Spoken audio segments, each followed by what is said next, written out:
Listen carefully. Every problem you think you have is not the problem. The problem is not the actual problem.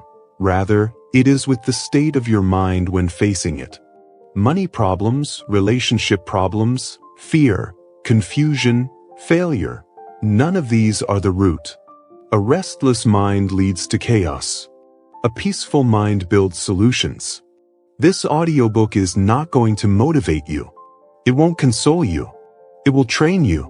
You will learn the peace mind formulae way of thinking so calm, so clear, so controlled that problems stop feeling powerful and start feeling solvable.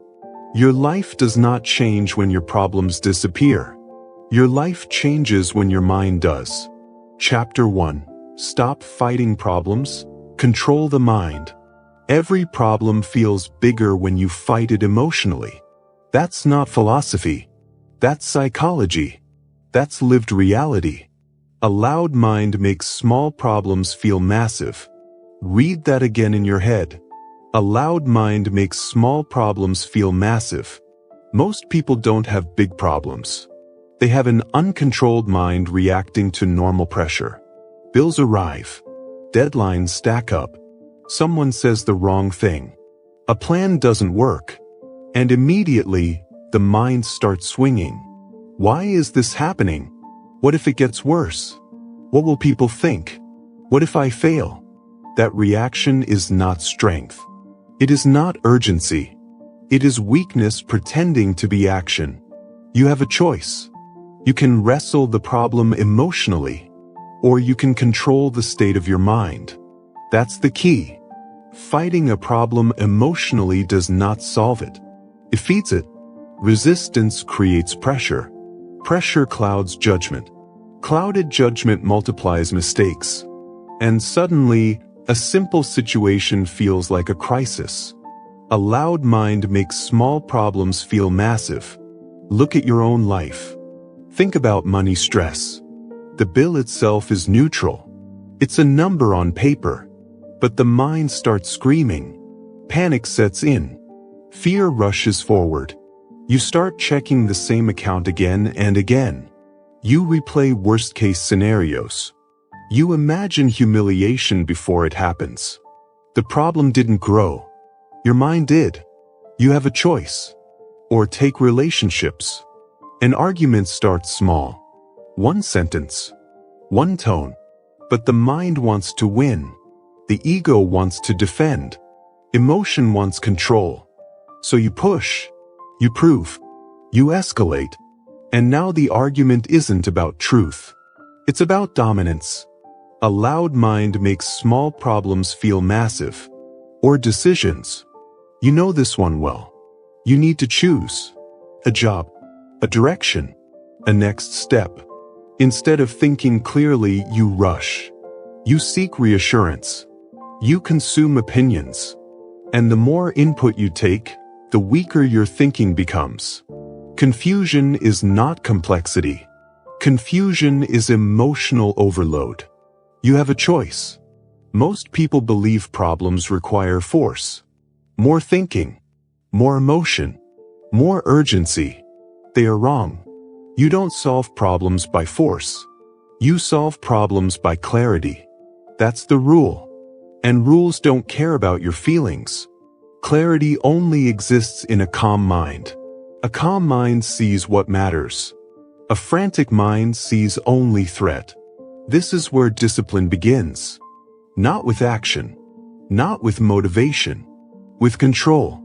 Control of your internal state.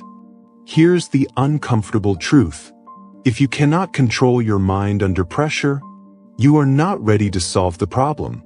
That's not an insult. That's a diagnosis. You don't need their permission to slow down. You don't need their permission to pause. You don't need their permission to think clearly. You have a choice. Right now, you are trained to react, not to respond. Reaction is automatic. Response is disciplined. Reaction belongs to emotion. Response belongs to clarity. A loud mind reacts. A calm mind responds. That's the difference between people who drown in problems. and people who quietly dismantle them. Let's be practical. When a problem appears, most people do the same 3 destructive things. First, they personalize it. This is happening to me. Why me? I always deal with this. Second, they dramatize it. They imagine consequences before facts. They feel outcomes that haven't happened. Third, they rush action. Any action feels better than stillness. This combination is deadly. It's not about intelligence. It's about discipline. A loud mind makes small problems feel massive. Here's what discipline looks like instead. When a problem appears, you stop. Not physically, mentally. You create distance. You observe the problem without emotion. Like a mechanic examining an engine. Like a doctor reading a chart. No panic. No narrative. No self-attack. You tell yourself one sentence. This is just a situation, not a threat. Say it again. This is just a situation, not a threat. That sentence calms the nervous system. And when the nervous system calms, intelligence returns. That's the key. Calm is not passive. Calm is strategic. Calm is what allows you to see leverage, options, timing. Emotion wants relief. Clarity wants results. You have a choice. Now, let's address the lie you've been told. You've been told that caring deeply means feeling intensely. That urgency equals responsibility. That calm means you don't care. That is false. The most effective people are not emotionally loud. They are emotionally regulated. They don't fight problems. They study them. They don't panic. They pause. They don't react to pressure. They use it. A loud mind makes small problems feel massive. Think about the moments you regret. You didn't say the wrong thing because you're stupid. You said it because you were emotional. You didn't make the wrong decision because you're incapable. You made it because you were rushed. You didn't miss the solution because it wasn't there. You missed it because your mind was noisy. That's not about intelligence. It's about discipline. Here's what you must stop doing. Stop treating every problem like an emergency. Stop narrating the problem emotionally. Stop arguing with reality. Reality does not negotiate. Here's what you must start doing. Start regulating your internal state before acting. Start observing instead of reacting. Start choosing calm deliberately. Not once. Not when it's easy. Every time. You have a choice. Discipline is not control of the world. It's control of your response to it. And once you understand this, power returns to you. Because problems lose authority. When your mind is no longer impressed by them. A loud mind makes small problems feel massive. A calm mind makes big problems manageable. That's not confidence. That's clarity. Now understand this clearly. Calm does not mean delay forever. It means delay reaction. It means allowing emotion to settle before intelligence takes the lead. The goal is not to avoid action. The goal is precise action. Action that comes from clarity is 10 times more effective than action that comes from panic. You don't need their permission to be calm. You don't need chaos to prove you care. You don't need urgency to validate importance. You have a choice. And here is the rule that will guide this entire book. Your life does not improve when problems disappear. Your life improves when your mind stops fighting reality. That's the foundation. If you miss this, everything else collapses. If you master this, everything else becomes possible. You don't solve problems by force. You solve problems by clarity. And clarity only exists when the mind is under control. This is where discipline begins. Not in action. In stillness. You've stopped fighting the problem. You've started controlling the mind. Now it's time to understand why chaos feels so real. And why it's not life itself. Chapter 2. Chaos is not life. It is a mental state. Most people believe life is chaotic. They say life is unfair, unpredictable, overwhelming. They say pressure is everywhere. Problems never stop. Peace is rare. That belief is wrong. Life is not chaotic. Life is neutral. Chaos is not a fact. Chaos is a reaction. That's the key. The same event happens to two people. One collapses. The other sharpens. One panics. The other adapts. One feels cursed. The other feels challenged. The event is the same. The mind is different. Read that again slowly. The event is the same. The mind is different. You have a choice. Most people confuse external pressure with internal disorder. They think chaos comes from outside. It doesn't. Chaos is what happens when the mind lacks discipline. Life delivers events. Your mind decides the meaning, and meaning determines behavior. This is where people lose control. They don't train their mind to interpret reality. They let emotion decide. And emotion is a terrible leader. Let's break this down clearly. A business fails. That's an event. One person calls it humiliation. Another calls it information. One person spirals into fear. Another studies what went wrong. The event is the same. The mind is different. Public criticism happens. Someone points out a mistake. One person feels attacked, defensive, angry. Another person listens calmly, extracts what's useful, discards the rest. The event is the same. The mind is different. Rejection arrives. A message ignored. An opportunity denied. One person collapses inward, questions their worth, stops trying. Another person adjusts strategy, refines skill, moves forward without drama. The event is the same. The mind is different. That's not personality. That's discipline. You have a choice. Chaos is what happens when emotion is unregulated. When the mind reacts instead of observes. A disciplined mind does not label events as chaos. It labels them as data. And data is useful. Here's the uncomfortable truth. Most people don't want peace. They want drama disguised as importance. Chaos makes them feel alive. Urgency makes them feel needed. Stress makes them feel valuable. But chaos is not productivity. Noise is not progress. Emotion is not intelligence. It's not about how much you feel. It's about how well you think. That's the key. A calm mind does not mean a passive life. It means a precise life. A calm mind is not weak. It is selective. It chooses what deserves attention and what does not.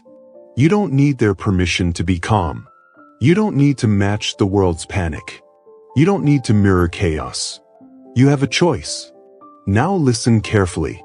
Chaos feels real because it hijacks your nervous system. When something unexpected happens, your body reacts before your mind thinks. Heart rate increases. Breathing shortens. Muscles tighten. That physical response convinces you that danger is present. But most modern problems are not threats. They are challenges. The body reacts the same way. The mind must intervene. Discipline begins when you interrupt the reaction.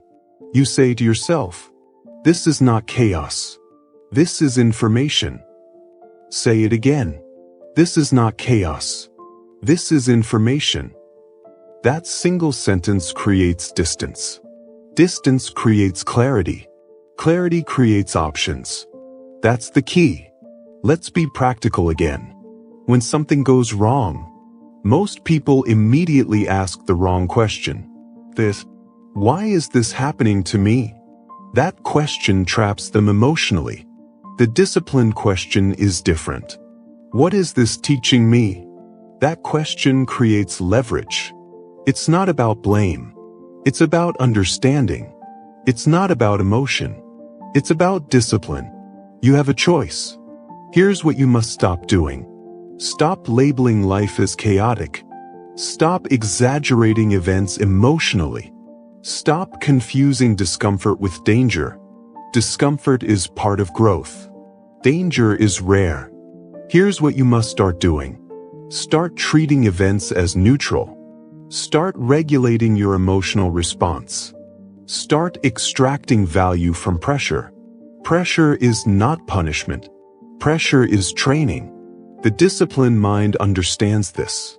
That's why calm people move faster in the long run. They don't waste energy panicking. They don't burn mental fuel on narratives. They conserve it for decisions. A loud mind creates urgency. A calm mind creates accuracy. The event is the same. The mind is different. Now understand this deeply. Peace does not remove problems. Peace removes distortion. When distortion disappears, solutions become visible. You've experienced this before. Think of a moment when you were overwhelmed at night. Everything felt impossible. Everything felt heavy. Then you slept.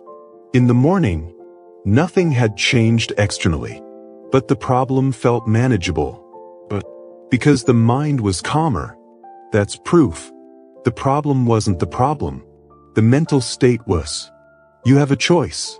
Most people wait for life to calm down before they calm their mind. That day never comes. The disciplined individual does the opposite. They calm the mind, regardless of conditions. That's power. That's leadership. That's control. And control is the foundation of the peace mind formula. You don't need chaos to justify action. You don't need urgency to feel important. You don't need stress to prove effort. It's not about how hard life hits.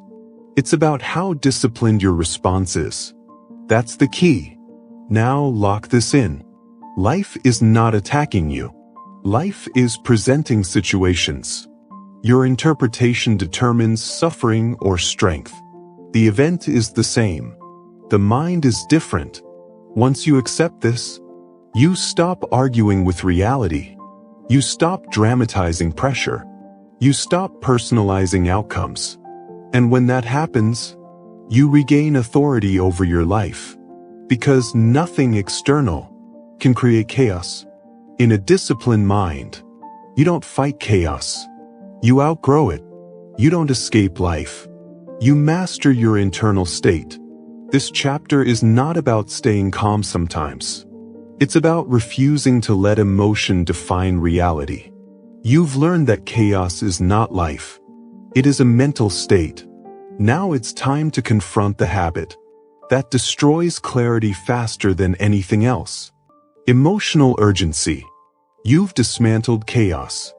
Now you must dismantle rush. Chapter 3. Emotional urgency is the enemy of intelligence.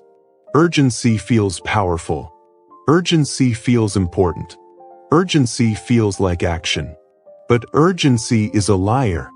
Emotional urgency does not make you effective. It makes you sloppy. It does not sharpen intelligence. It suffocates it. A rushed mind chooses relief over results. Read that again. A rushed mind chooses relief over results. Most mistakes you regret were not caused by lack of ability. They were caused by emotional urgency. You felt pressure. You felt watched. You felt late. So you moved. Not because it was right. Because it felt necessary. That's not discipline. That's escape. You have a choice. Urgency is not speed. Urgency is anxiety demanding control. Speed comes from clarity. Urgency comes from fear. And fear is never a good strategist. Let's be honest. When urgency takes over, you stop thinking long-term. You stop weighing consequences. You stop seeing options. You want the feeling to stop. That's it. The discomfort, the tension, the uncertainty. So you act to escape the feeling, not to solve the problem. A rushed mind chooses relief over results. That's the key. Look at your life. How many decisions were made just to feel better quickly? Sending a message you shouldn't have sent. Agreeing to something you didn't want. Quitting something too early. Buying something you didn't need. In the moment, it felt like action. Later, it felt like regret. Urgency robs you of timing. And timing is everything. You have a choice. Here's the psychological truth. When urgency hits, your nervous system is activated. Adrenaline rises. Cortisol floods the body. This is useful for danger. It is destructive for decision-making.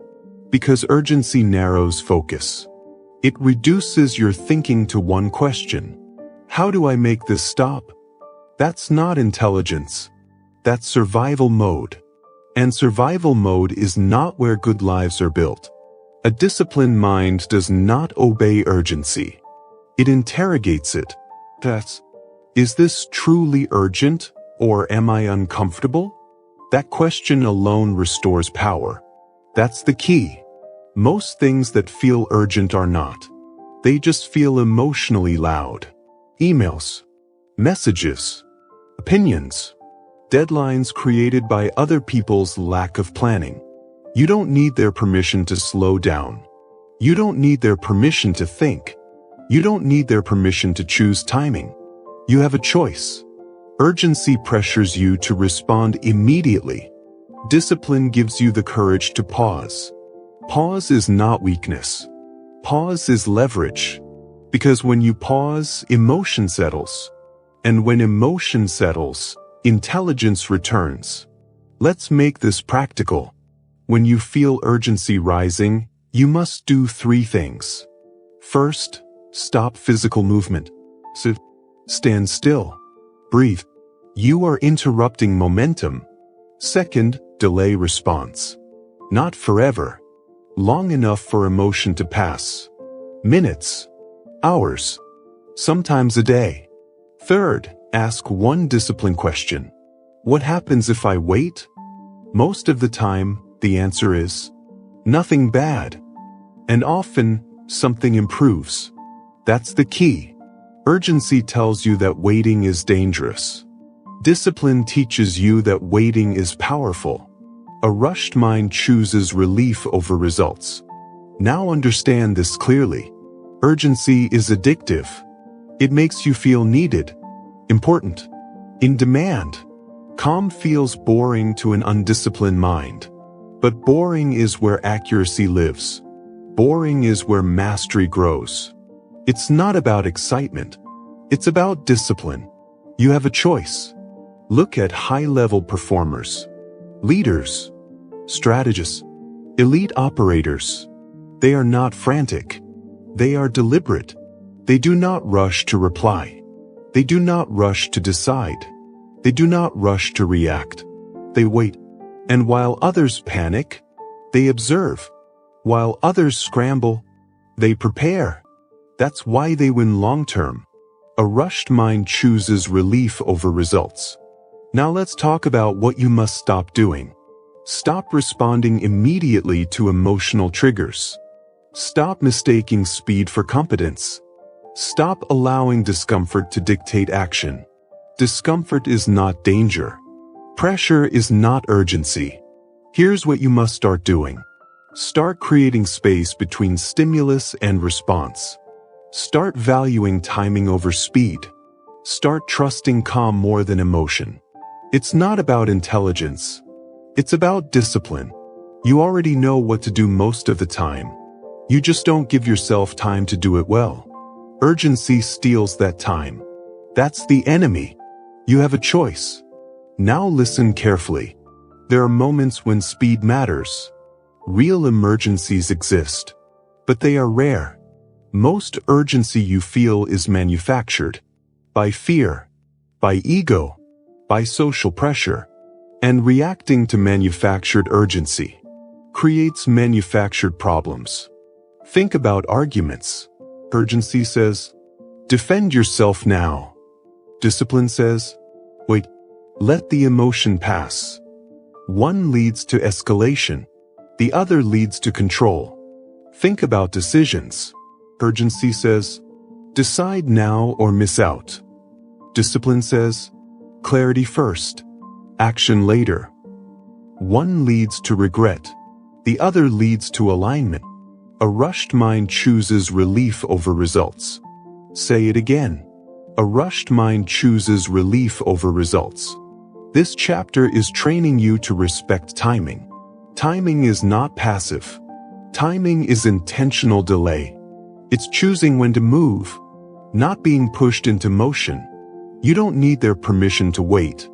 You don't need chaos to act. You don't need urgency to be effective. You have a choice. Here's a discipline rule you must adopt. Never act at the emotional peak. Never send the message at peak anger. Never decide at peak fear. Never commit at peak excitement. Peaks distort judgment. Wait for the drop. Then decide. That's the key. Emotion rises. Emotion falls. If you wait, you gain clarity for free. That is discipline. And discipline compounds. Every time you resist urgency, you strengthen control. Every time you pause, you weaken emotional impulses. Over time, urgency loses power over you. And when urgency loses power, intelligence takes the lead. This is not about becoming slow. It's about becoming precise. Precision beats speed. Boys, you have a choice. Now lock this in. Urgency promises relief. Discipline delivers results. Urgency feels productive. Discipline is productive. Urgency reacts. Discipline chooses. A rushed mind chooses relief over results. Once you master this, you stop being manipulated by time pressure.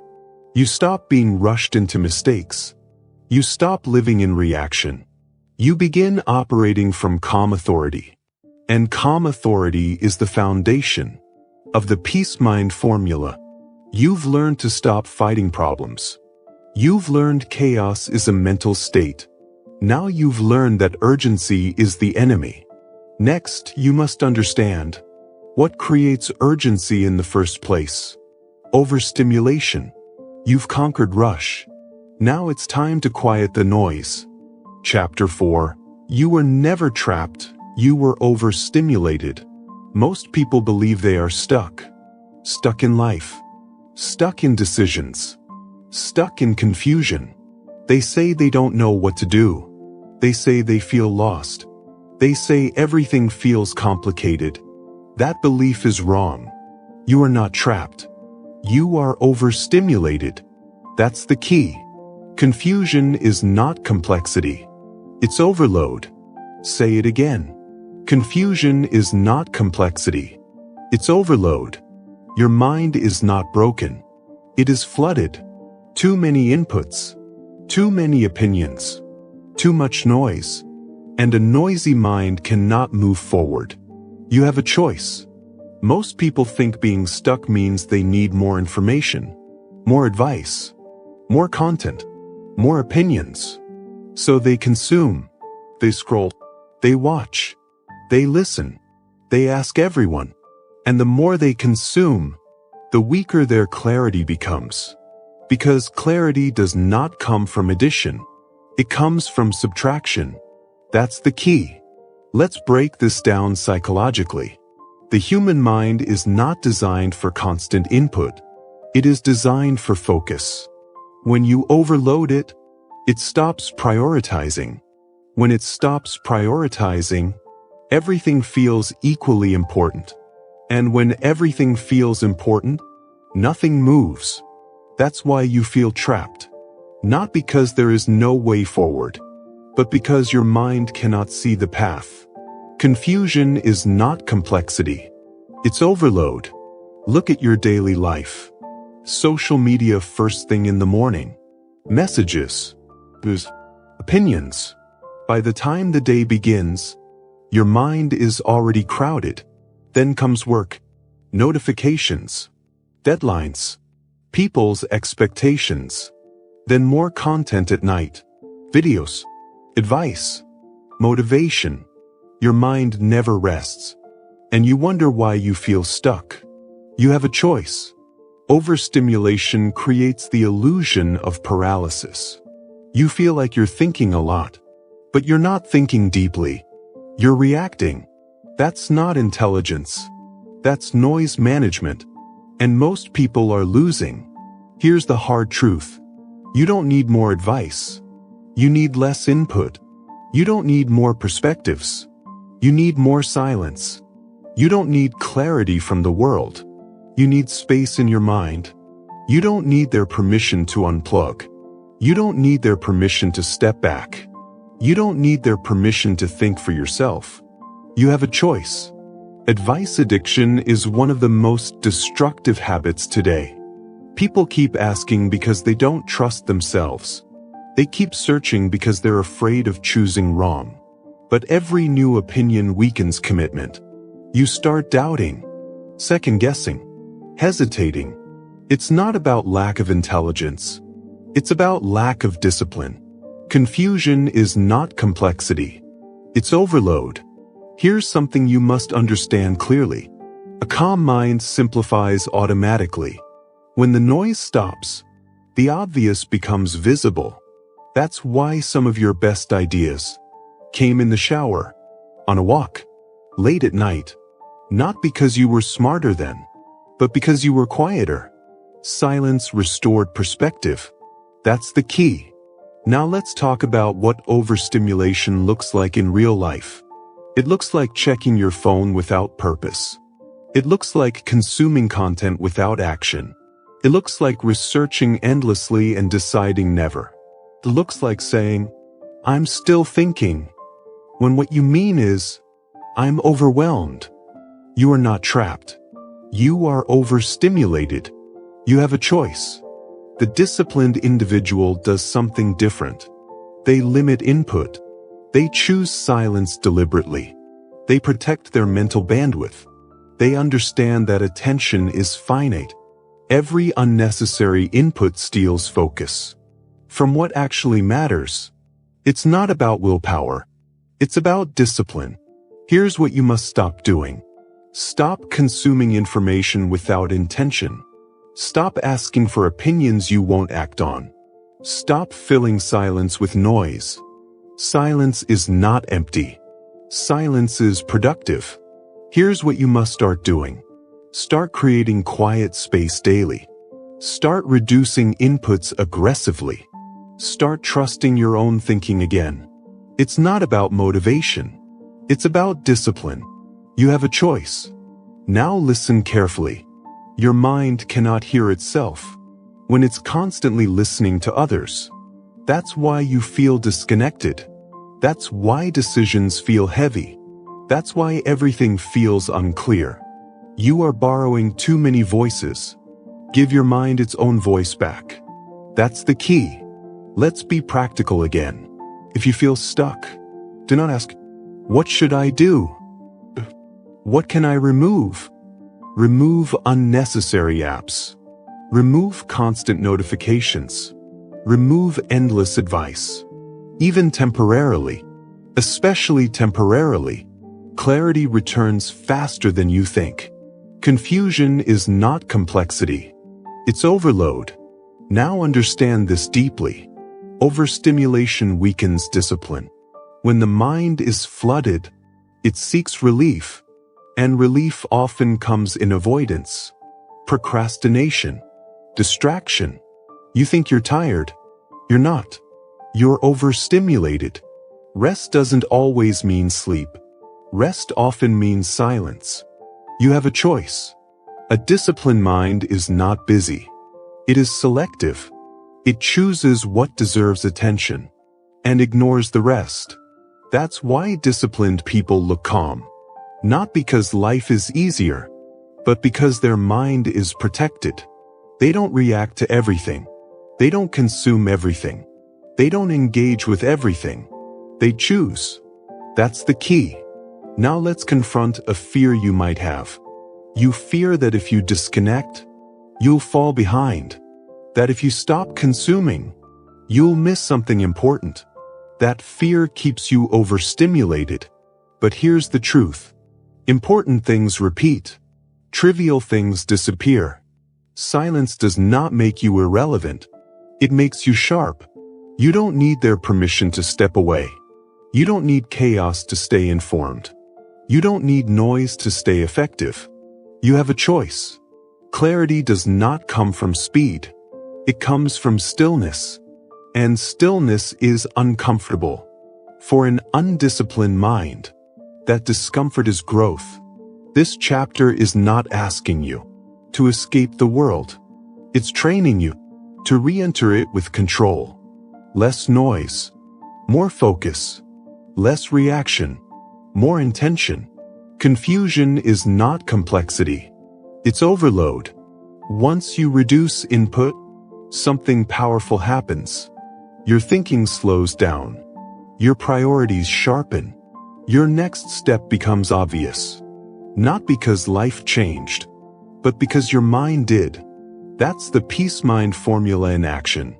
You don't fix confusion by forcing clarity. You fix confusion by removing noise.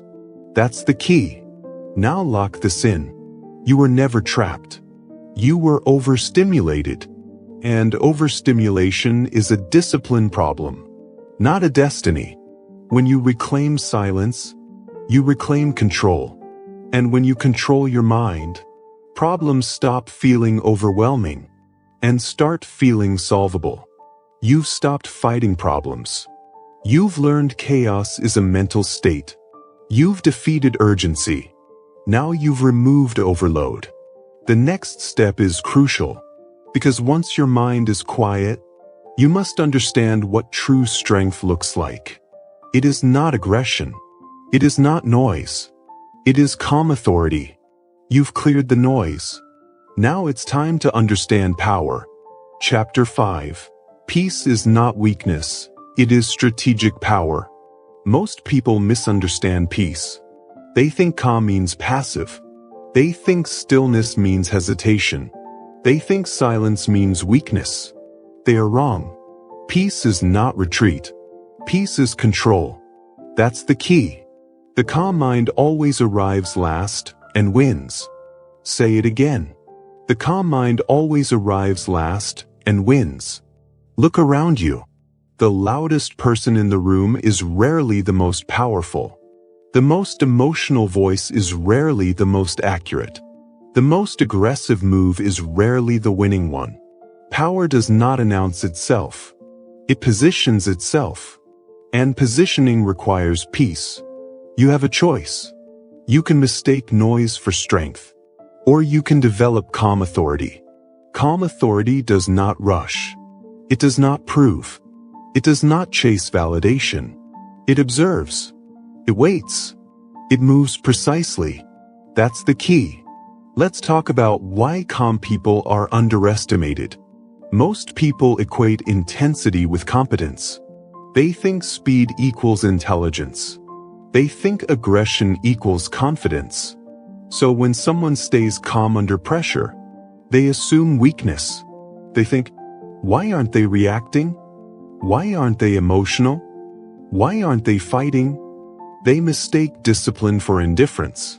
That mistake is costly, because while others are busy reacting, the calm mind is calculating. While others are burning energy, the calm mind is conserving it. And when the moment to act arrives, the calm mind strikes with accuracy. The calm mind always arrives last and wins. You have a choice. Look at leaders who dominate rooms. They don't speak first. They don't interrupt. They don't compete for attention. They let others reveal themselves. They listen. And listening is not passive. Listening is intelligence gathering. That's the key. In negotiations, the calm person controls the tempo. They don't rush to fill silence. They don't panic at tension. They let the other side talk. Explain. Overextend. Silence makes people uncomfortable. They reveal too much. The calm mind understands this. You don't need their permission to stay silent. You don't need their permission to pause. You don't need their permission to think. You have a choice. Athletes understand this better than most. At the highest level, everyone is skilled. Everyone is trained. Everyone is strong. What separates champions is not aggression. It's composure. The athlete who stays calm under pressure executes fundamentals. The one who panics forces plays. And forced action leads to mistakes. The calm mind always arrives last and wins. That's not talent. That's discipline. Now let's talk about everyday life. Arguments, conflicts, power struggles. Most people think winning means overpowering, raising your voice, proving your point. That's not winning. That's escalation. The calm person doesn't need to win the moment. They aim to win the outcome. They don't react to provocation. They don't defend their ego. They let emotion burn out on the other side. And when emotion fades, reality becomes clear. That's the key. It's not about being right. It's about being effective. It's not about dominance. It's about discipline. You have a choice. Here's the psychological truth. Calm regulates perception. When you are calm, you see patterns. You notice timing. You read people accurately. When you are emotional, your vision narrows. You miss cues. You misinterpret intent. You act on assumptions. Peace is not weakness. Peace is sensory clarity. That's why calm people seem slow at first. They are not slow. They are thorough. They are not hesitant. They are deliberate. The calm mind always arrives last and wins. Now let's address the fear. You fear that if you stay calm, others will take advantage of you. That if you don't react, you'll be overlooked. That fear keeps you loud, reactive, tense. But here's the truth. People respect boundaries more than emotion. They respect consistency more than intensity. Calm communicates confidence. If you don't panic, people assume you have leverage. That's the key. Think about someone who never rushes, never begs, never pleads. You assume they have options. Calm signals strength. You don't need their permission to slow down. You don't need their permission to stay composed. You don't need their permission to hold your ground quietly. You have a choice. Now let's talk discipline. Peace is not something you feel. It's something you practice. It's not about personality. It's about training. You train peace the same way you train strength. Repetition, exposure, control. You put yourself in pressure and refuse to react emotionally. And again, it's not about suppressing emotion. It's about regulating it. That's the key. Here's what you must stop doing. Stop equating loudness with power. Stop reacting to every provocation. Stop proving yourself emotionally. Proving is a sign of insecurity. Calm does not prove. It positions. Here's what you must start doing. Start observing before speaking. Start delaying response under pressure. Start choosing composure intentionally. It's not about fear. It's about discipline. You have a choice. Now let's ground this in reality. Think about a time when you stayed calm and everything shifted. An argument cooled. A decision clarified. A situation de-escalated. Nothing external changed. You did. That's power. Peace does not remove strength. It channels it.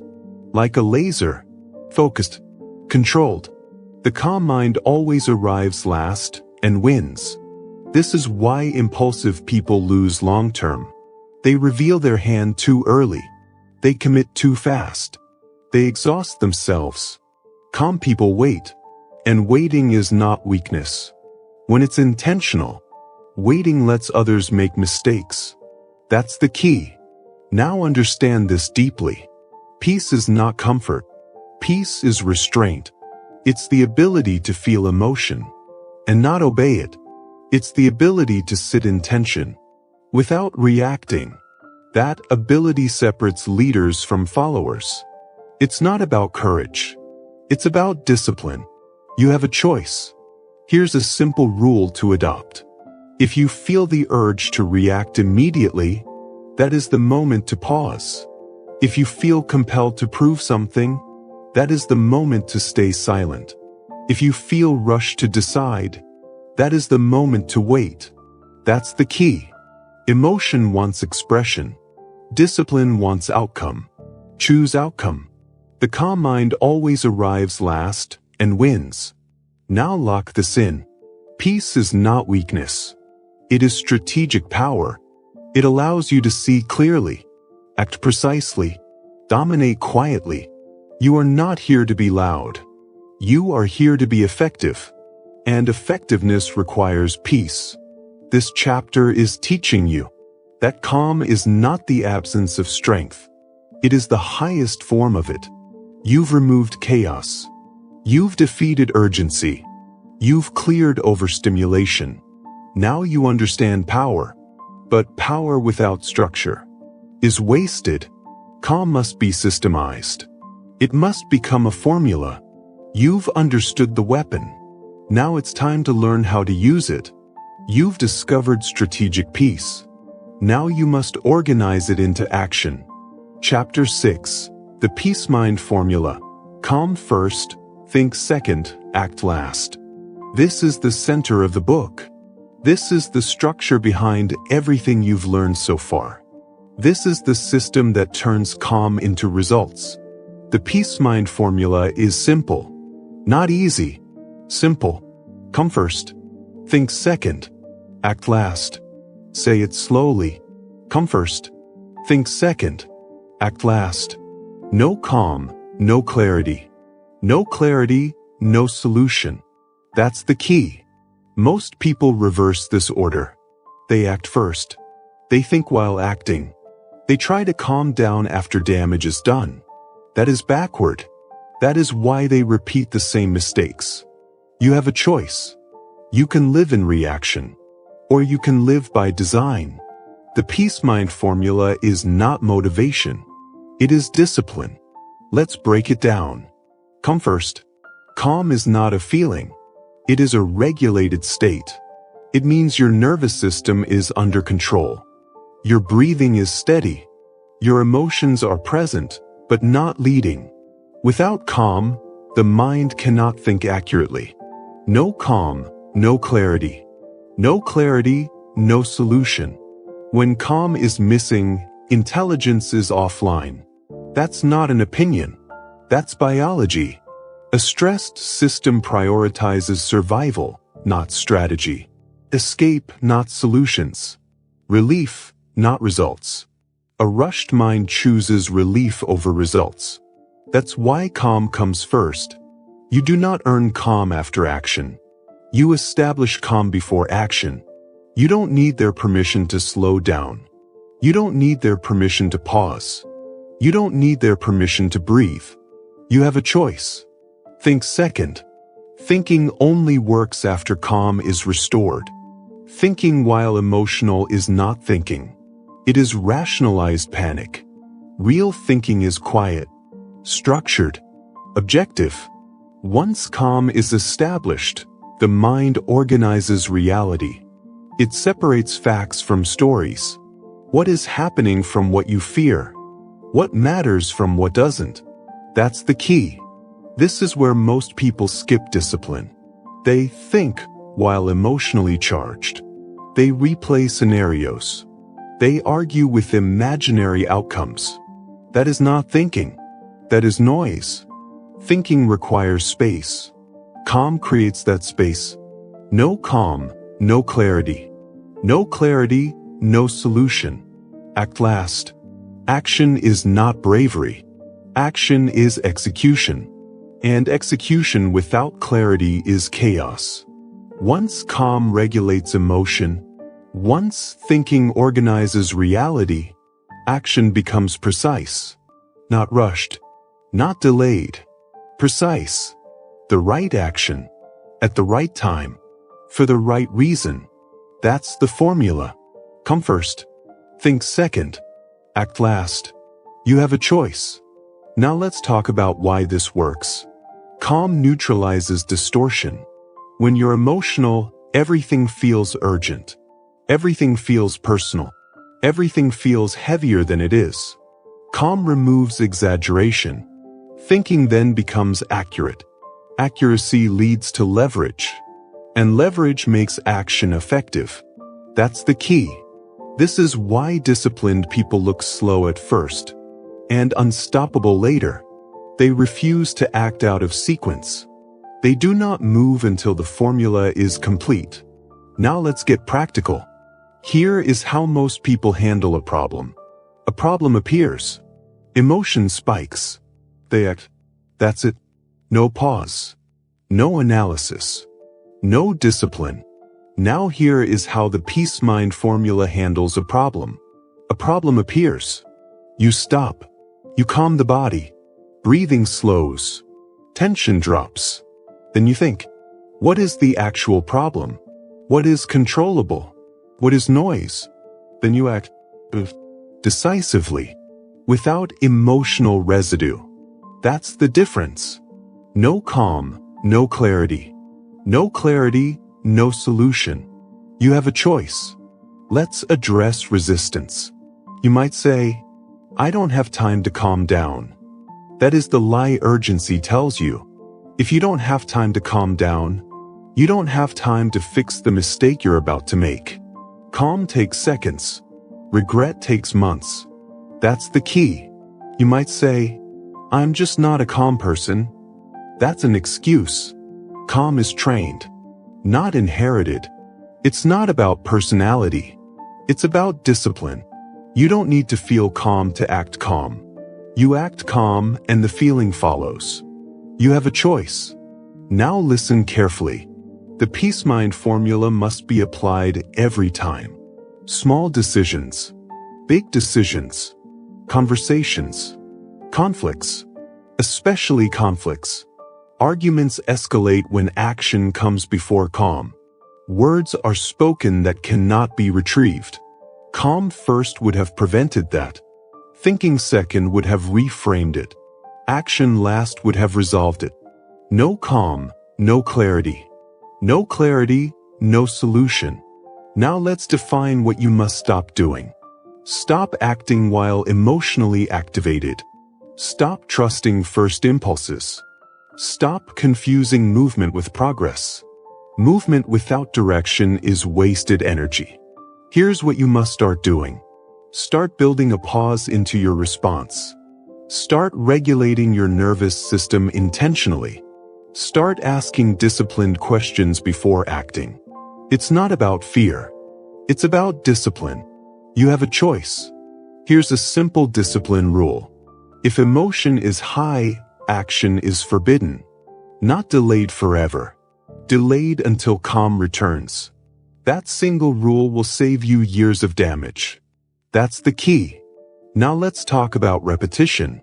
The peace mind formula only works if it becomes automatic. That means repetition under pressure.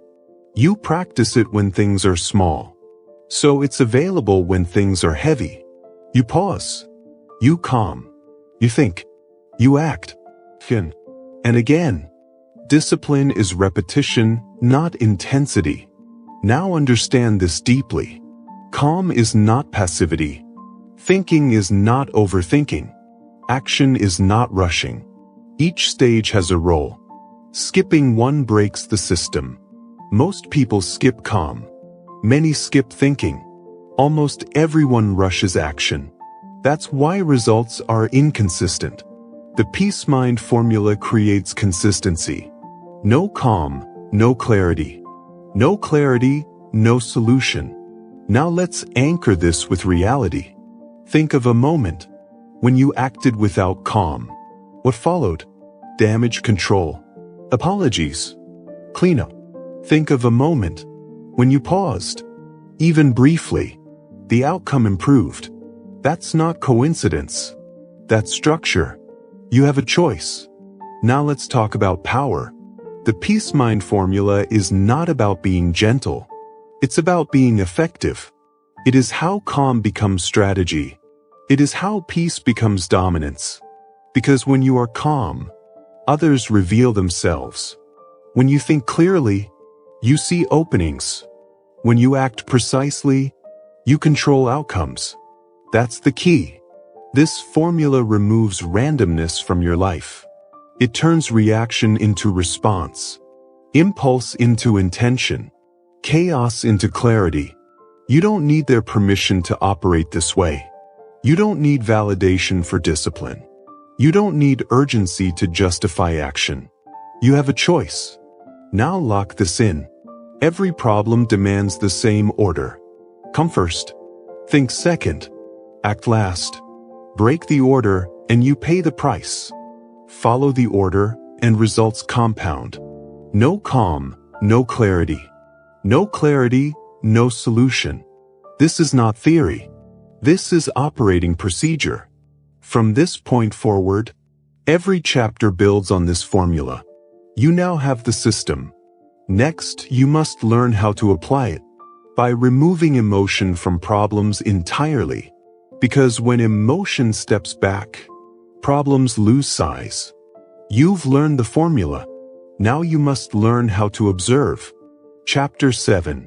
Problems shrink when observation replaces emotion. Most problems don't destroy lives. Emotion does. The problem is rarely as big as it feels. The feeling is what inflates it. The emotion is what gives it weight. That's the key. When emotion steps back, the problem shrinks. Not magically, not instantly, but measurably. You have a choice. You can be inside the problem, or you can observe the problem. Those two positions are not the same, and they never produce the same outcome. Observe it. Don't become it. Most people become their problems. They say, I am stressed. I am stuck. I am overwhelmed. But you are experiencing stress. You are facing a situation. You are reacting to pressure. Language matters. Identity matters. When you merge with the problem, you lose leverage. When you observe the problem, you gain control. That's the key. Let's be precise. Emotion collapses distance. Observation creates distance. And distance creates power. No calm, no clarity. No clarity, no solution. Emotion pulls you inward. Observation pulls you upward. You stop drowning when you stop fighting the water and start floating above it. Observe it. Don't become it. Here's what emotion does to a problem. It personalizes it. It dramatizes it. It rushes it. Emotion turns neutral information into a threat narrative. Suddenly, the problem isn't just a problem. It's a verdict, a future prediction, a personal attack. That is distortion. That's not the problem talking. That's emotion hijacking perception. That's the key. Now listen carefully. Observation is not avoidance. Observation is not suppression. Observation is disciplined awareness. You see the problem clearly, without letting it enter your nervous system. You have a choice. Let's talk psychology. When emotion is high, the brain seeks certainty, not truth. It wants relief, not resolution. That's why emotional thinking jumps to conclusions. Worst-case scenarios. All or nothing outcomes. Observation interrupts this loop. It forces the mind to slow down, to label, to separate facts from stories. Observe it. Don't become it. Here's the shift. Instead of saying, this problem is ruining everything, you say, this is one variable among many. Instead of saying, I can't handle this, you say, this requires analysis. Instead of saying, this shouldn't be happening, you say, this is happening. Now what? That's the key. Now let's get brutally honest. Most people don't want to observe. They want to emote. Emotion feels active. Observation feels slow. But slow is not weak. Slow is controlled. Peace is not weakness. It is strategic power. Observation is peace in action. You don't need their permission to stop reacting. You don't need their permission to stop it. You don't need their permission to choose discipline over drama. You have a choice. Now let's talk about what you must stop doing. Stop narrating the problem emotionally. Stop repeating the story in your head. Stop attaching your identity to the outcome. It's not about sensitivity. It's about discipline. Here's what you must start doing. Start describing the problem in neutral language. Start breaking it into parts. Start asking unemotional questions. What happened? What is known? What is unknown? What is controllable? That's observation. Observe it. Don't become it. Now understand this. A problem observed becomes smaller because its imagined weight disappears. What remains is reality. Reality is manageable. Emotion adds 10 layers that don't exist. That's the key. Let's use an example. Two people face the same setback. Same data. Same loss. Same obstacle. One reacts emotionally. They panic. They talk. They seek validation. They replay. The other observes. They pause. They label. They analyze. They decide. Weeks later, their lives look different. Not because of intelligence. Not because of luck. Because of discipline. You have a choice. Now let's talk about the internal posture of observation. Observation means you become a witness. Not a victim. Not a hero. A witness. You watch thoughts arise. You watch emotions surge. You don't follow them blindly. You let them pass. This is where power returns.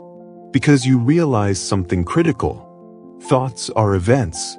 Emotions are events. They are not commands. That's the key. Observe it. Don't become it. Now let's address fear. People fear observation because they think emotion is necessary for urgency. It's not. Clarity creates urgency. Emotion creates panic. Panic wastes time. Observation saves time. You have a choice. Now let's give you a practical tool. The observer reset. When a problem appears, do this. First, name the emotion. Not the story.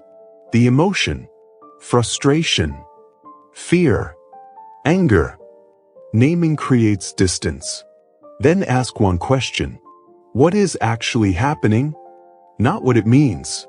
Not what it reminds you of. What is happening? That's observation. Once you do this, your nervous system settles. Now you can think. No calm, no clarity. No clarity, no solution. Now let's be direct. Observation feels boring to the undisciplined mind. Drama is stimulating. Calm is quiet. But quiet is where solutions live. That's the key. This chapter is not asking you to feel less. It's asking you to lead your feelings. You don't suppress emotion. You place it behind observation. Emotion becomes data, not direction. Observe it. Don't become it.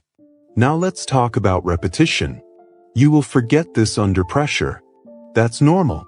Discipline is remembering what to do when the mind wants to react. Every time you observe instead of react, you reinforce the pattern. Over time, calm becomes default. Clarity becomes automatic. That's the goal. You have a choice. Now listen to this carefully. Most people want problems to disappear. Disciplined people want problems to reduce. Reduction creates momentum. Momentum creates confidence.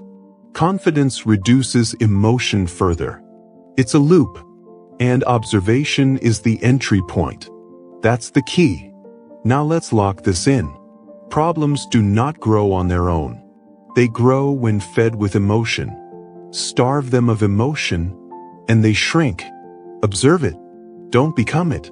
This chapter connects directly to the peace mind formula. Come first, think second, act last. Observation is the bridge between calm and thinking. It ensures clarity remains intact. Without observation, calm collapses back into emotion. With observation, clarity stabilizes. That's the key. Now here's the final discipline. When something triggers you, that's your signal to observe. Not to speak, not to decide, not to act. Observe first. You don't need their permission to pause your reaction. You don't need their permission to choose control. You have a choice. You've learned how to detach from problems without avoiding them. Next, you must learn how to detach from opinions, noise, and external influence. Because not every voice deserves access to your mind. You've learned to observe problems. Now it's time to control input. Chapter 8. Silence is the reset button of the mind. Silence is not empty. Silence is not passive. Silence is not weakness. Silence is a tool. And most people never learn how to use it. They fear it. They escape it. They drown it with noise. That's the key. A noisy mind stays disorganized. A silent mind reorganizes itself. Silence reorganizes intelligence. You have a choice. You can fill every gap with sound, opinions, reactions, explanations. Or you can let silence do its work. Most people talk too early, respond too fast, explain too much, and then they wonder why they feel mentally scattered. It's not about communication. It's about discipline. Silence is discipline. Now listen carefully.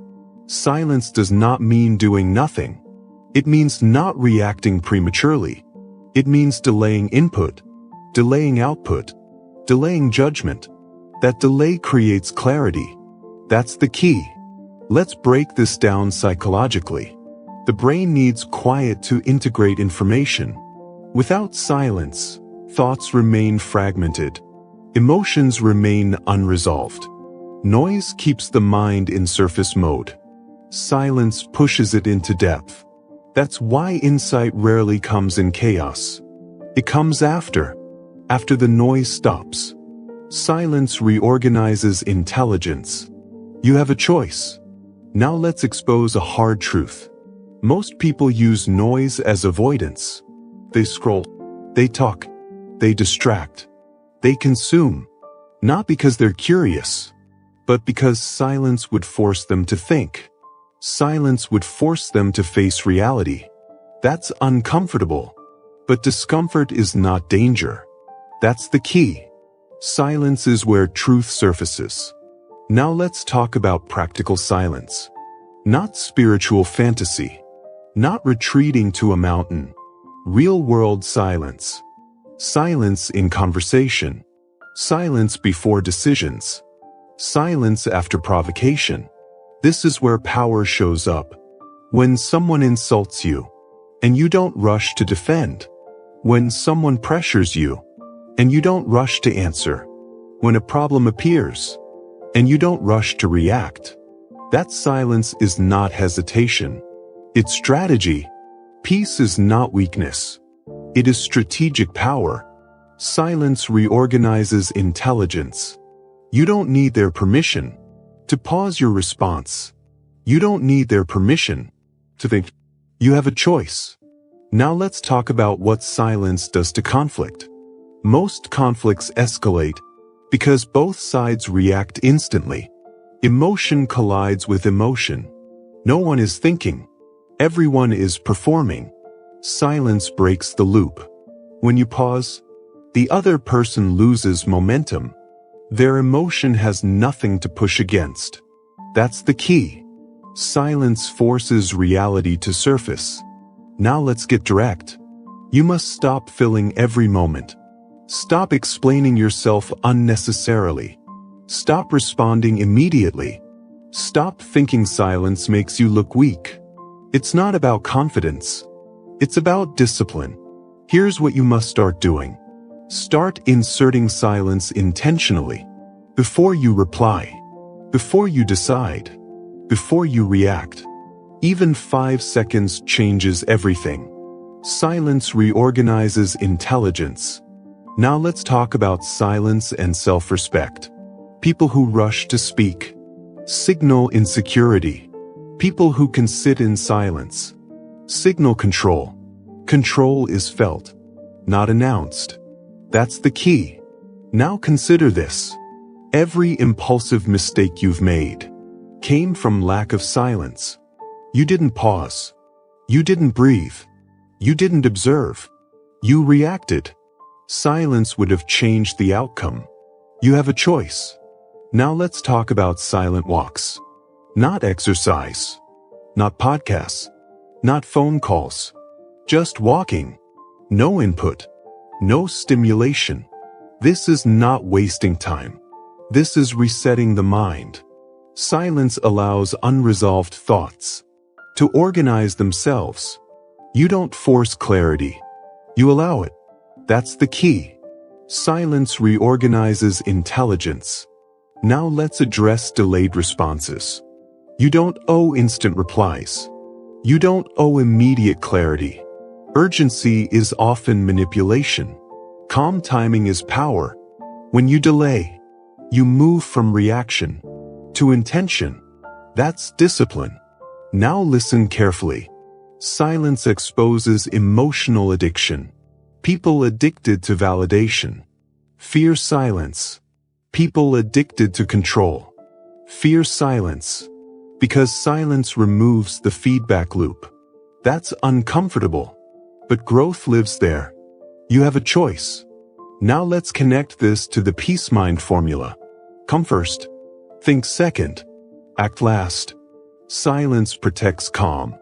Without silence, calm leaks. Noise reactivates emotion.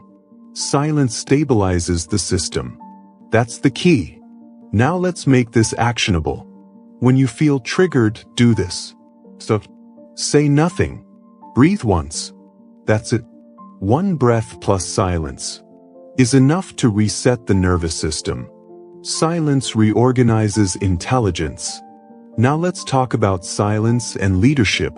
Strong leaders speak less than they could. They listen. They pause. They choose words carefully. Weak leaders fill space. Noise is compensation. Silence is confidence. That's the key. You don't need their permission to stop over-explaining. You don't need their permission to hold silence. You have a choice. Now let's address a myth. Silence does not mean you lack answers. It means you value precision. Precision requires time. Time requires silence. That's discipline. Now listen to this carefully. Silence is uncomfortable at first. Your mind will resist. It will itch. It will demand stimulation. That's withdrawal. You're detoxing from noise. Stay with it. Because on the other side is clarity. Silence reorganizes intelligence. Now let's lock in the behavior change. From today, pause before responding. Walk without input. Sit without distraction. Not forever. Intentionally. This is not monk behavior. This is strategic behavior. That's the key. Now here's the deeper insight. Silence is where self-trust is built. When you stop outsourcing thinking, you start hearing your own signal. Most people don't trust themselves because they never listen to themselves. Silence restores that channel. You have a choice. Now let's be blunt. A noisy life creates a fragile mind. A quiet life creates a resilient mind. Not silent all the time, but silent when it matters. That's discipline. Silence reorganizes intelligence. This chapter connects directly to the core theme. Peace is not escape. Peace is preparation. Silence prepares the mind to handle complexity. Without silence, complexity overwhelms. With silence, complexity simplifies. That's the key. Now we transition. You've learned to observe problems. You've learned to use silence as a reset. Next, you must learn what truly drains your mental energy and how to protect it. Because clarity costs energy, and wasted energy destroys discipline. You've regained control of reaction.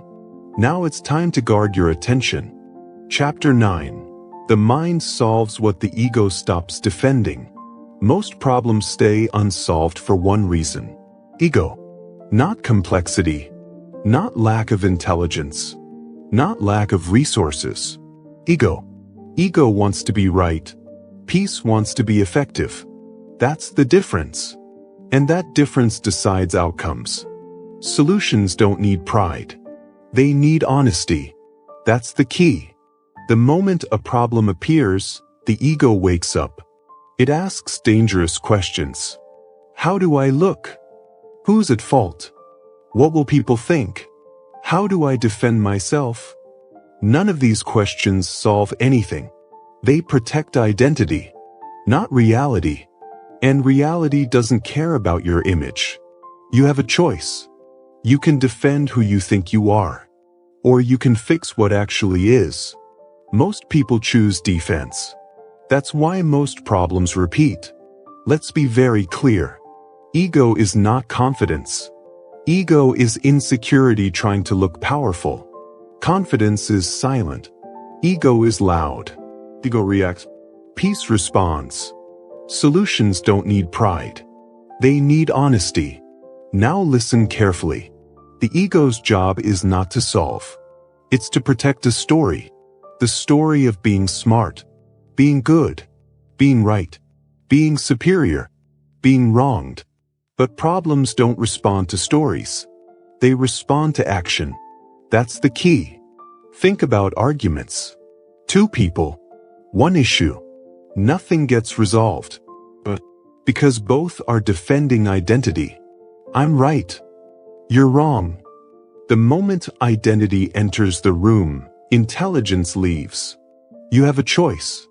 Now let's talk psychology. The ego ties mistakes to self-worth. So admitting error feels like threat. That's why people deny facts, avoid feedback, justify bad decisions. Not because they're stupid, but because they're undisciplined. It's not about intelligence. It's about discipline. That's the key. A disciplined mind separates self-worth from outcomes. A disciplined mind can say, I was wrong. That didn't work. This needs to change. Without collapse. That ability is power. Now let's get practical. When something fails, most people rush to explain. They talk. They justify. They defend. That reaction delays solutions. Silence plus honesty accelerates progress. Solutions don't need pride. They need honesty. You don't need their permission to admit reality. You don't need their permission to change direction. You have a choice. Now let's look at ego in everyday life. At work, feedback arrives. The ego hears attack. Peace hears data. The ego reacts emotionally. Peace evaluates objectively. Same words, different mind. The event is the same. The mind is different. That's the key. In relationships, a problem surfaces. The ego defends behavior. Peace examines impact. The ego wants to win. Peace wants resolution. Winning arguments often costs relationships. Peace understands that. Now let's talk about decision-making. Ego-driven decisions seek validation. How will this make me look? Peace-driven decisions seek results. Will this work? That difference compounds over time. You have a choice. Now here's a truth most people avoid. Ego loves comfort. Peace loves progress. Ego repeats patterns. Peace corrects them. Ego resists change. Peace adapts. That's the key. Now let's break a dangerous habit. Defending past decisions. Just because you chose something before does not mean you must keep choosing it. Staying wrong out of pride is expensive. It costs time, energy, momentum. Solutions don't need pride. They need honesty. Now let's make this actionable. The next time something goes wrong, do this. Stop explaining. Stop justifying. Stop defending. Ask one disciplined question. What is actually happening? Not emotionally, factually. That question removes ego. Facts don't attack you. They inform you. That's the key. Now ask the second question. What part of this is my responsibility? Not blame. Ownership. Ownership creates control. Victimhood creates stagnation. You have a choice. Now let's talk about why ego feels necessary. Ego promises safety. If I defend myself, I won't be judged. That's an illusion. Judgment happens anyway. Results speak louder than explanations. Silence plus improvement earns more respect than arguments ever will. That's discipline. Now listen carefully. Ego wants immediate relief. Peace wants long-term results. Ego avoids discomfort now and pays later. Peace accepts discomfort now and wins later. That's the trade. A rushed mind chooses relief over results. And ego is always rushed. That's the key. Now let's connect this to the peace mind formula. Come first. Think second. Act last. Ego skips calm. Drift. Peace creates space. Space kills ego. Silence exposes reality. Reality solves problems. Solutions don't need pride. They need honesty. Now let's address fear. Many people fear that without ego, they'll be weak. The opposite is true. Ego makes you predictable. Peace makes you adaptable. Adaptability wins. You don't need their permission to stop defending. You don't need their permission to change your mind. You have a choice. Now let's lock this in. Every unsolved problem is attached to an emotional defense. Remove the defense, the problem shrinks. Not magically, logically, because now intelligence is free to work. That's the key. Now here's the deeper insight. Ego consumes energy. Defending, justifying, proving, all of it drains mental fuel. Peace conserves energy. That energy becomes clarity. Clarity becomes action. Action creates results. This is not philosophy. This is mechanics. Now let's be blunt. You don't lose power. When you drop ego, you gain leverage. You gain speed. You gain accuracy. You gain control. Solutions don't need pride. They need honesty. Say it again. Solutions don't need pride. They need honesty. Now let's close this chapter properly.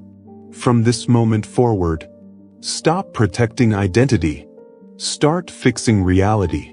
Stop defending past versions of yourself. Start building the next one. It's not about being right. It's about being effective. That's discipline. You've learned to calm the mind.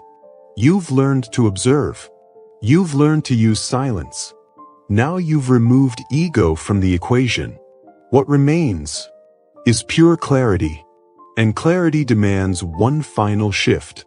You must learn how to apply peace under pressure, not when life is quiet, but when it tests you. You've dismantled defense.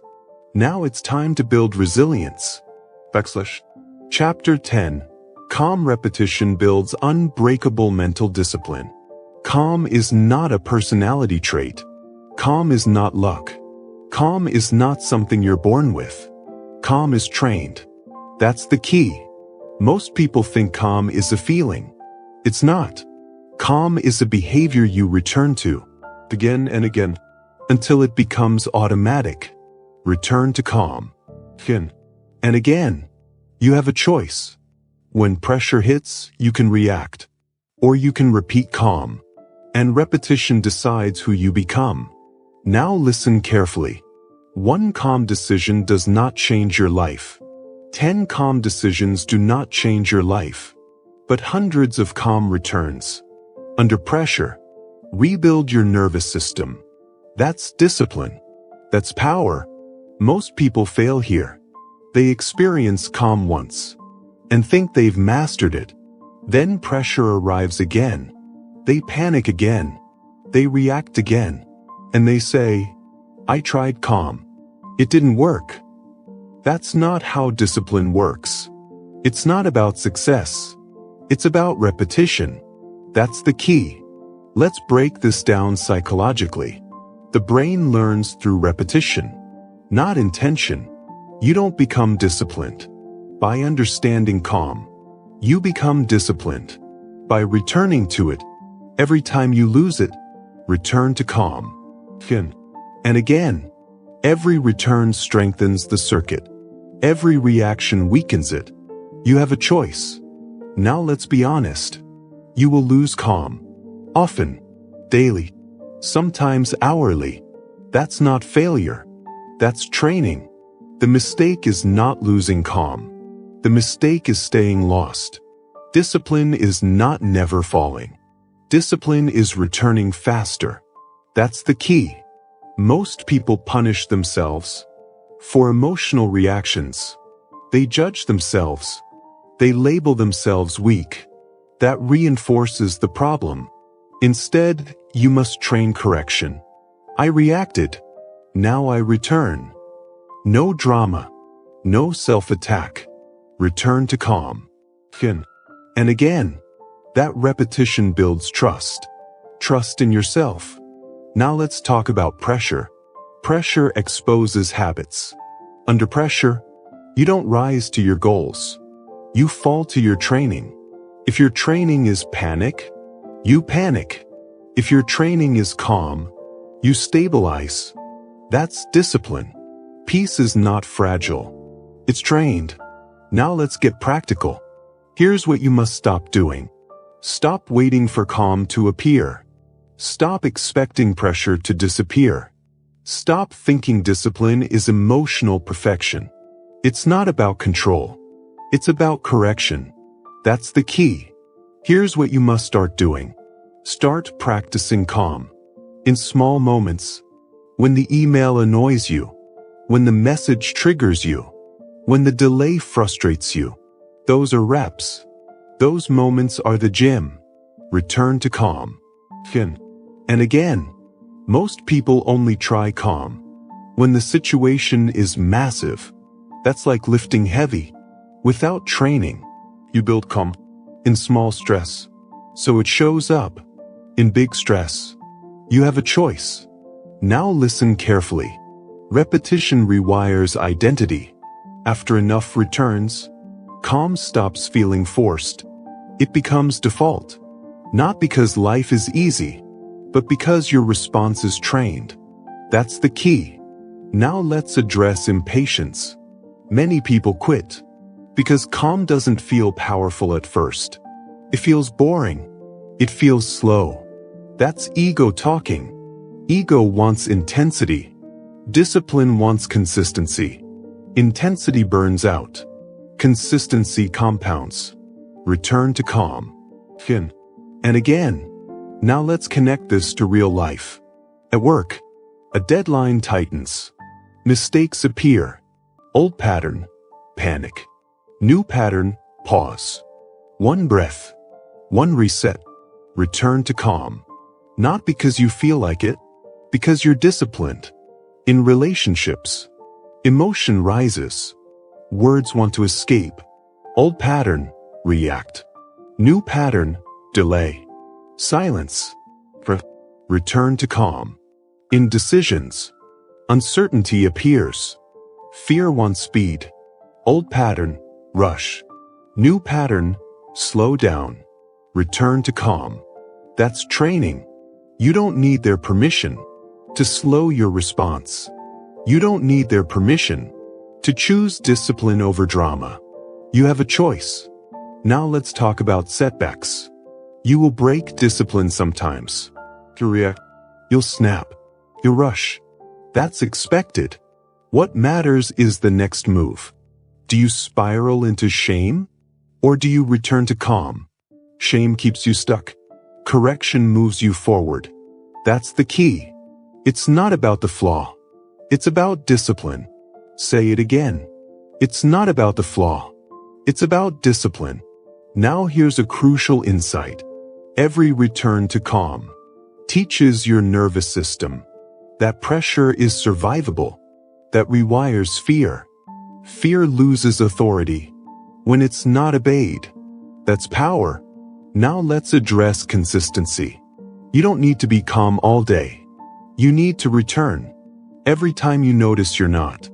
Awareness triggers correction. Correction builds discipline. That's the loop. Return to calm. Again and again. Now let's tie this back to the peace mind formula. Come first. Think second. Act last. Repetition protects the order. Without repetition, emotion jumps the line. With repetition, calm leads. That's the key. Now listen carefully. Mental discipline is invisible. No one claps for it. No one notices your restraint. No one sees your pause. But your results will show it. Your decisions sharpen. Your reactions reduce. Your life simplifies. That's discipline. Now let's lock in behavior. From today forward, do not chase calm. Practice returning. Do not judge reactions. Correct them. Do not wait for peace. Train it. You have a choice. Now here's the deeper truth. Repetition builds identity. Eventually you stop saying, I'm trying to be calm. You start saying, I don't react like that anymore. That's not motivation. That's conditioning. That's the key. Now let's prepare for the transition. You've learned that calm is trained. You've learned to return repeatedly. You've learned discipline beats emotion. Now there's one final obstacle. The world. Noise. People. Chaos. You must learn how to protect your trained calm from external contamination. Because discipline fails when boundaries fail. You've built calm internally. Now you must guard it externally. Chapter 11. When the mind is still, decisions become obvious. Most people say they are confused. They say they don't know what to do, which path to take, which decision is right. That statement sounds reasonable, but it's usually false. They are not confused. They are overstimulated. That's the key. A still mind sees clearly. A noisy mind multiplies options. Clarity is quiet. Confusion is loud. Say it again. Clarity is quiet. Confusion is loud. You have a choice. When the mind is calm, decisions don't feel dramatic. They feel obvious. Not easy, but obvious. And that difference changes everything. Most people think decision-making is about intelligence. It's not. It's about stillness. Because when the mind is still, irrelevant options fall away on their own. You don't force clarity. You remove noise. That's discipline. Now listen carefully. Indecision is not a lack of information. It's an overload of input, opinions, fears, predictions, bliss, all shouting at once. Confusion is loud. Clarity waits quietly underneath. You have a choice. Let's talk about career decisions.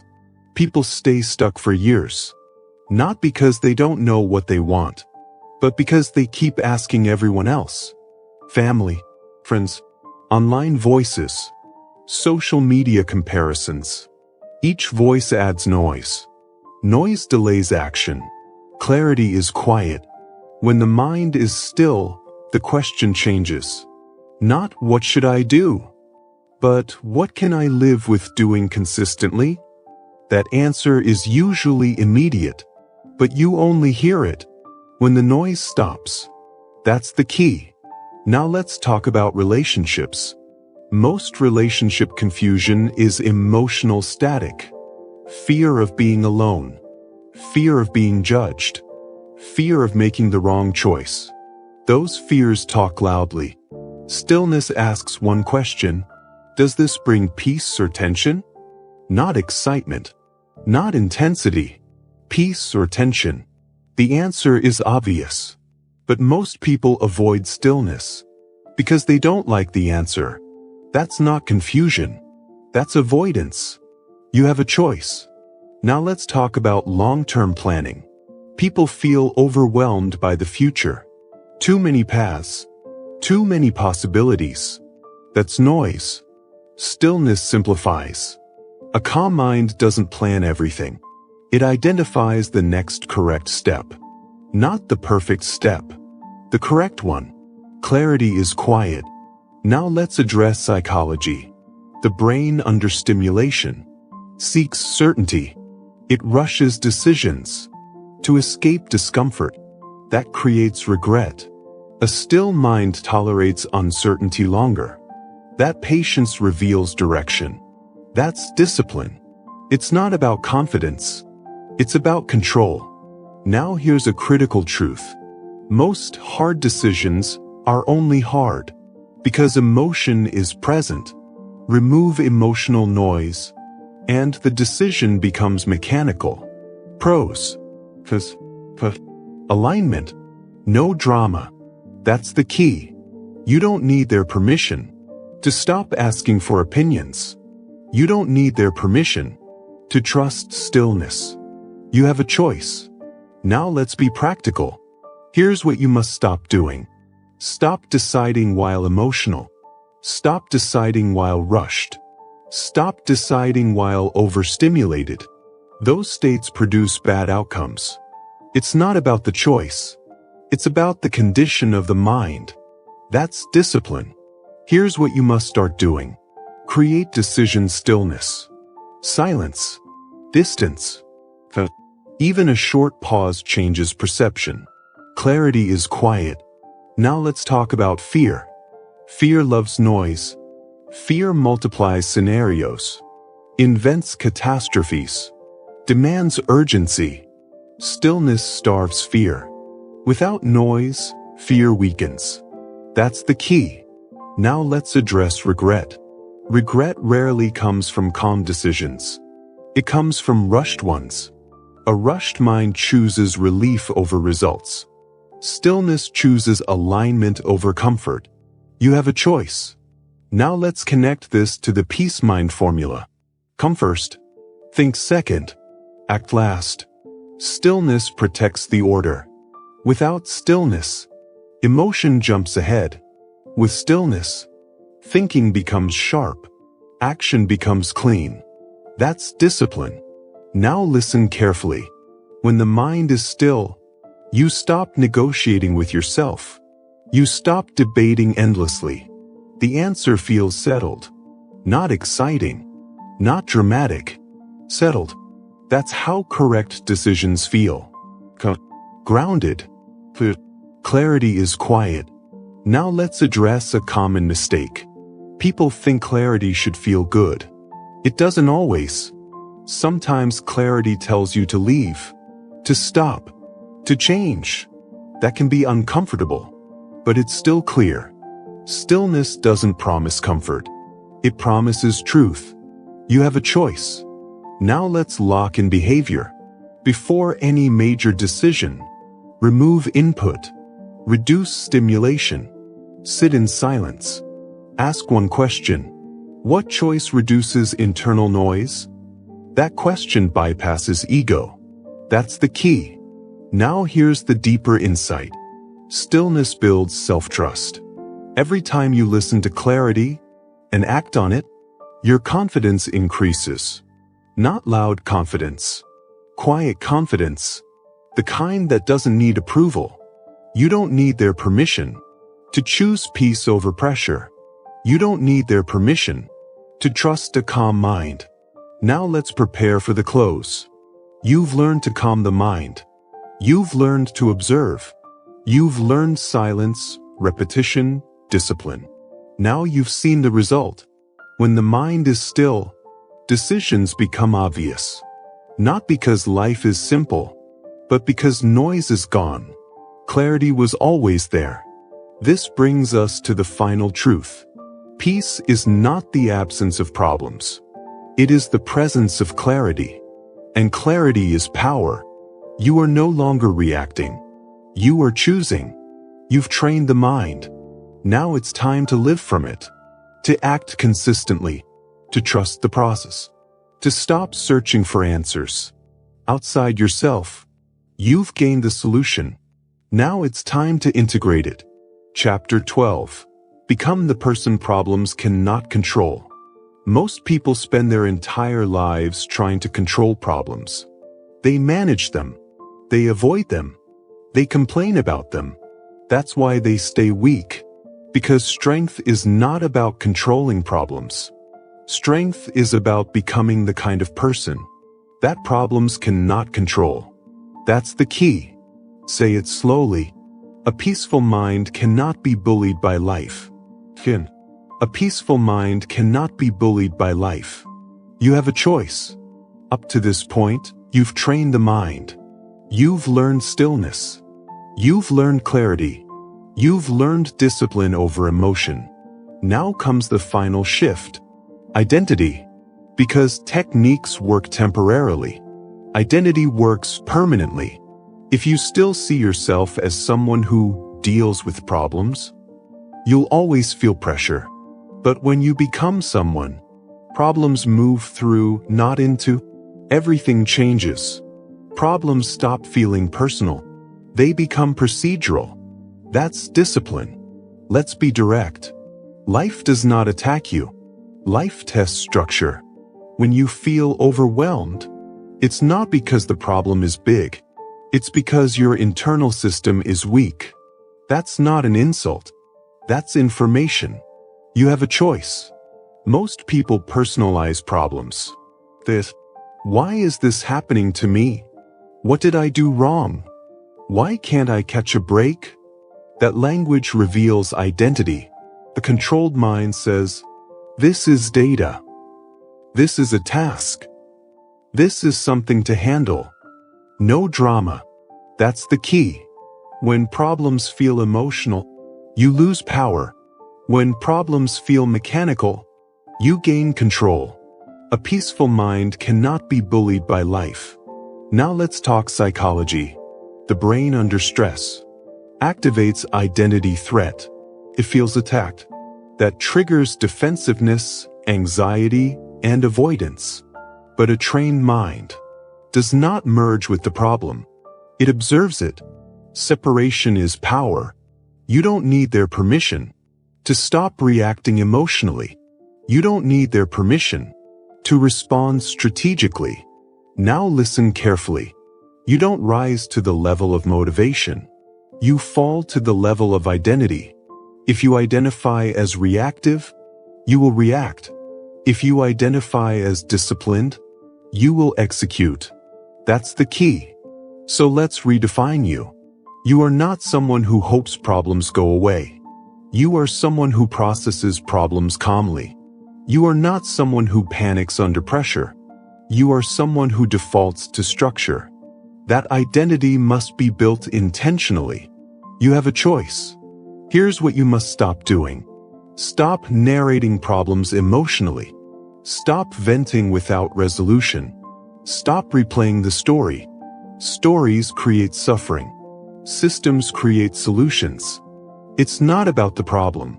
It's about discipline. Now here's what you must start doing. Every problem gets processed the same way.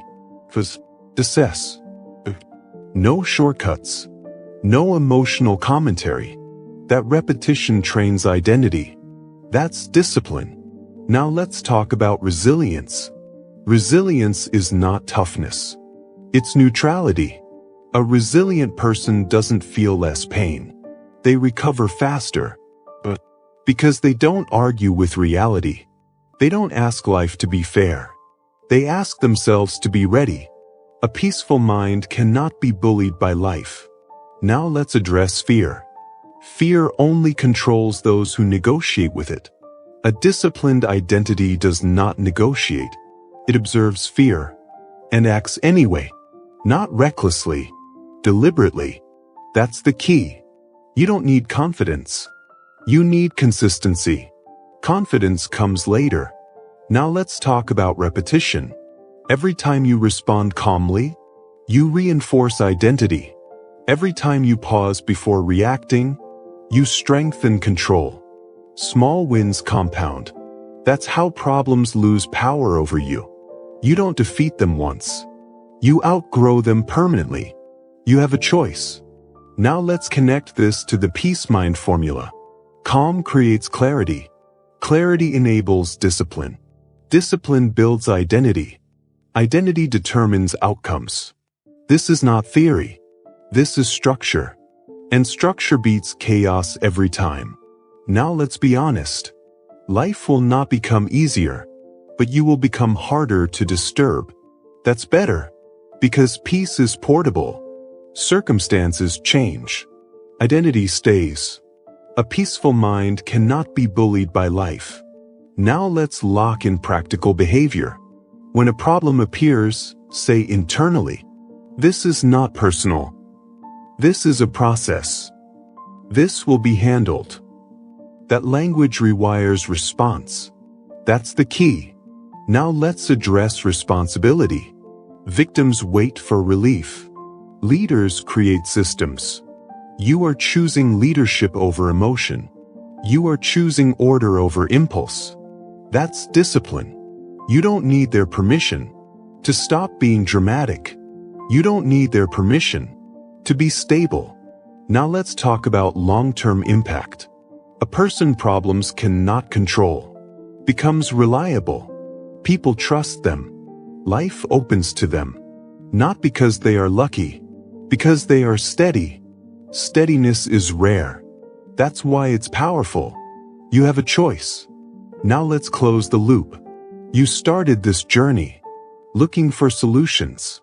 You discovered the truth. Your mind was always the solution. Not a loud mind. Not a reactive mind. A peaceful one. You learned stillness. You learned clarity. You learned discipline. Now you become the result. Problems will come. They always do.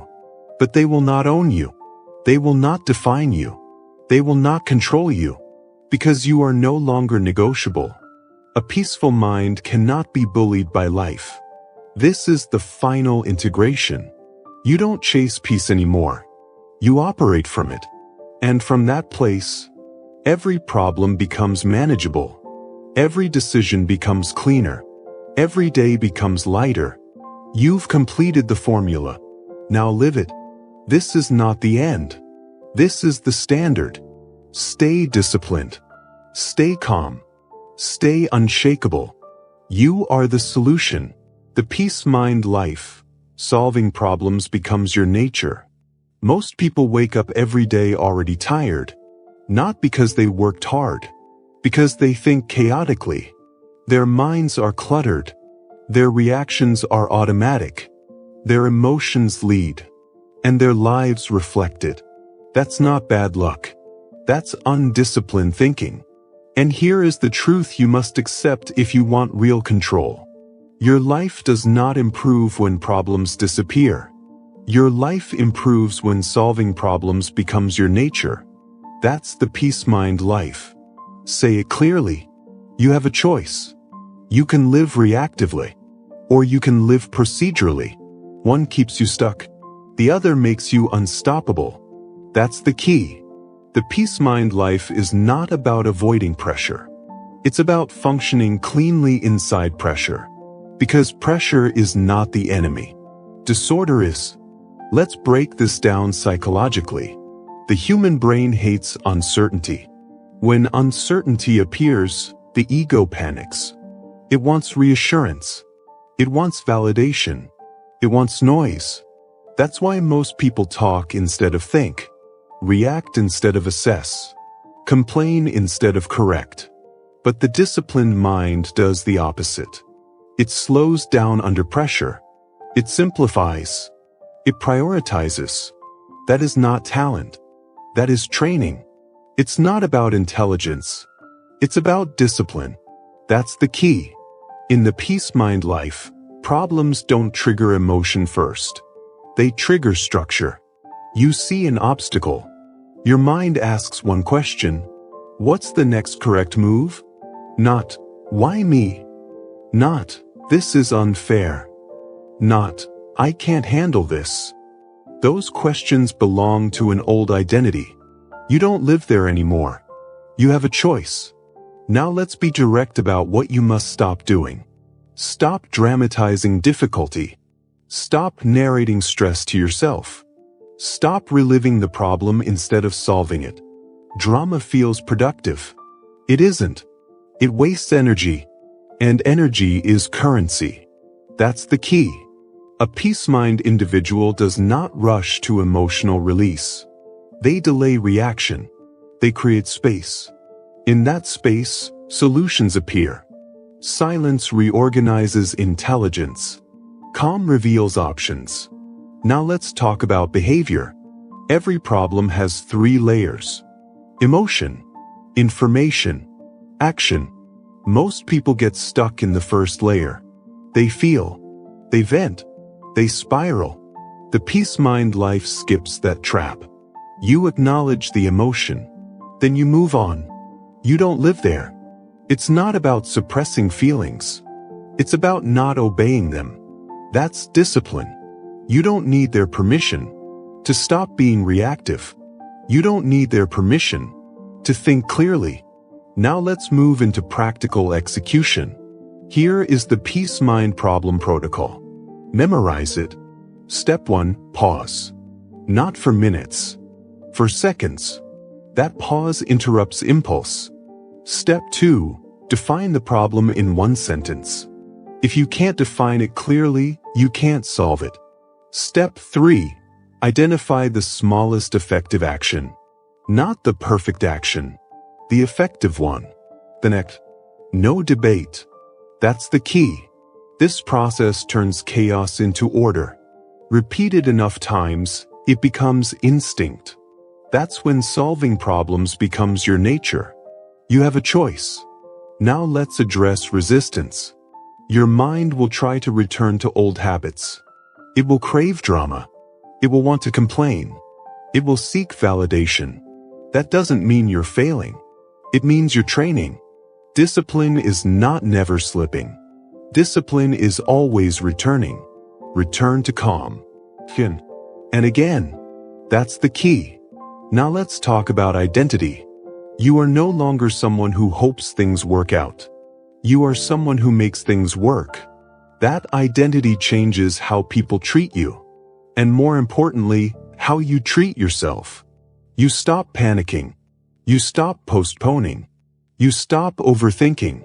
You start executing. A peaceful mind cannot be bullied by life. Say it again. A peaceful mind cannot be bullied by life. Now let's talk about long-term impact. When solving problems becomes your nature, stress decreases even when challenges increase. But because predictability replaces fear, you trust yourself. Trust eliminates anxiety.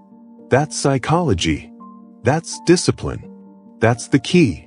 Now let's talk about what this life is not. It is not passive. It is not emotionless. It is not detached. It is controlled. Controlled action beats emotional effort every time. You don't need more motivation. You need fewer mental leaks. Peace mind closes those leaks. You have a choice. Now let's ground this in real life. Work pressure, family conflict, financial uncertainty, unexpected setbacks. These don't disappear, but your reaction to them transforms. You stop asking, "How do I feel about this?" You start asking, "What needs to be done?" That shift is everything. That's the key. Now let's address ego. Ego wants to be right. Peace mind wants to be effective. When ego leads, problems multiply. When discipline leads, problems shrink. Solutions don't need pride. They need honesty. You admit mistakes faster. You adjust quicker. You move forward cleanly. That's strength. Now let's lock in the final principle. The peace mind life is built on repetition. You don't master it once. You practice it daily. Every calm response strengthens identity. Every disciplined action rewires the brain. This is neuroscience. Neural pathways strengthen through repetition. Calm is trained. Clarity is trained. Control is trained. It's not about personality. It's about practice. That's the key. You have a choice. You can leave this as information, or you can live it. If you live it, here's what will happen. You will become reliable under pressure. You will think faster by thinking less. You will feel lighter even when life gets heavier. Because solving problems is no longer effort. It's who you are. That's the peace mind life. Now let's bring this journey full circle. You started looking for relief. You discovered discipline. You learned silence, stillness, calm repetition, clear decision-making. Now you integrate it all. This is not a phase. This is your standard. Problems will continue, but they won't shake you. They won't control you. They won't define you. Because solving them is no longer something you do. It's something you are. You have a choice. Lock this in. Live quietly. Think clearly. Act deliberately. That's the peace mind life. And now, with the mind trained, with discipline installed, with calm as your default, you're ready for the final realization. Peace is not the absence of challenge. Peace is mastery within it. And that mastery is now yours. You now understand the truth most people never accept. Problems are not solved by panic. They are solved by peace.